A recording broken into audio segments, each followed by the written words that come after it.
Look, I had to pull over, guys, and make this video because I'm seeing the exact same patterns, the exact same headlines, and the exact same fear in this space that I remember seeing in the crypto space back in 2018. And if you feel like the floor is falling out from underneath you, if you feel like you've made a mistake, if your portfolio is bleeding out, and you feel like you're wrong, if you feel like you did something wrong, I'm telling you that is exactly how they want you to feel. Now, what do I mean by 2018 vibes being back? Well, in 2018, if we look back, we had a brutal bear market. Most people were panicking. Most people were panicking during this time. Bitcoin was going to zero. Bitcoin was done. Crypto was over with. It was all a big bubble and it popped, right? But in 2026, we're not going to be the ones panicking. We're going to be the ones watching the big players, watching the smart money buy while everyone else is selling. And by the end of this video, you're going to understand why that smart money is literally praying for you to hit that sell button today. Now let's talk about the vibe. Remember 2018, the Bitcoin is dead mainstream media cycle. We had massive volatility, regulatory FUD, the fear, uncertainty, and doubt was at an all-time high during this time, and everyone saying that the party was over for Bitcoin and crypto holders. But what happened?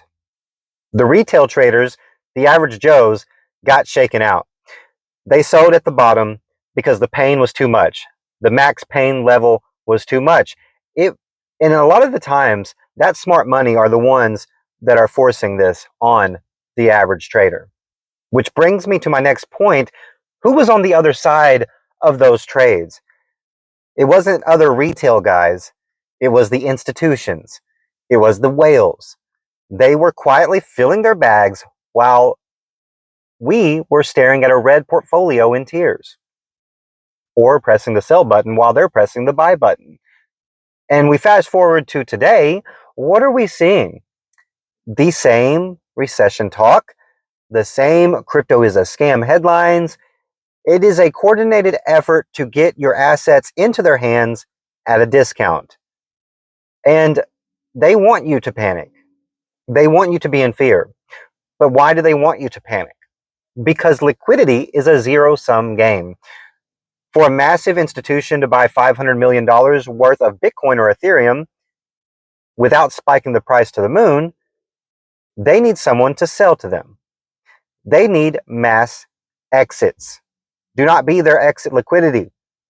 But think about this. If the news is all moon missions and Lambos, nobody sells. The price gets too expensive for the big guys to enter. So what's the solution? You create a narrative of fear, you wait for a dip, and then you amplify it. You make the average Joe feel like he doesn't sell.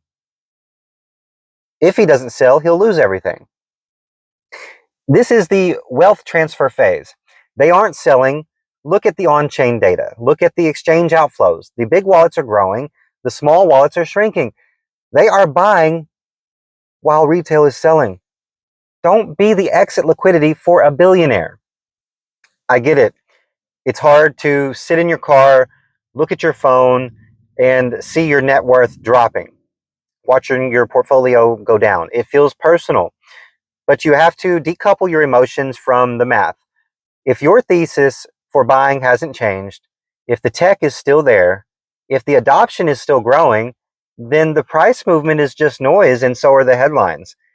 In 2018, the people who won weren't the smartest mathematicians, myself included. They were the ones with the highest pain tolerance and the ones willing to take the highest level of risk. They were the ones who realized that the market is designed to transfer money from the impatient to the patient. Are you going to be the guy who looks back in 2 years and says, I almost had it? Or the guy who says, I held through the fire and now look at me? So what do we do next? For one, stop checking the 1-minute charts. It's mental suicide.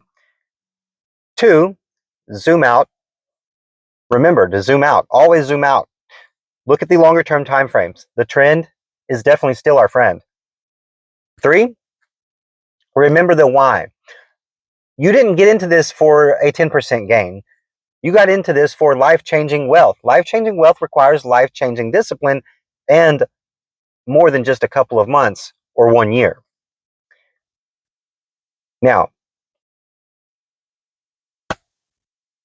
to bring this to a close, I just want to say the last thing. When it comes to them wanting you to panic, I'm telling you, don't let them play their games. Let the weak hands exit. We know where this is going. If you're holding with me, drop a comment in the comment section. If you're not selling, drop a comment in the comment section. If you're buying more, drop a comment in the comment section. I'm going to be keeping my eye on these markets. If anything major shifts, I'll pull over. I'll stop what I'm doing. I'll make another update for you guys. But for now, stay calm, stay focused, and I'll see you guys at the top of the next bull run.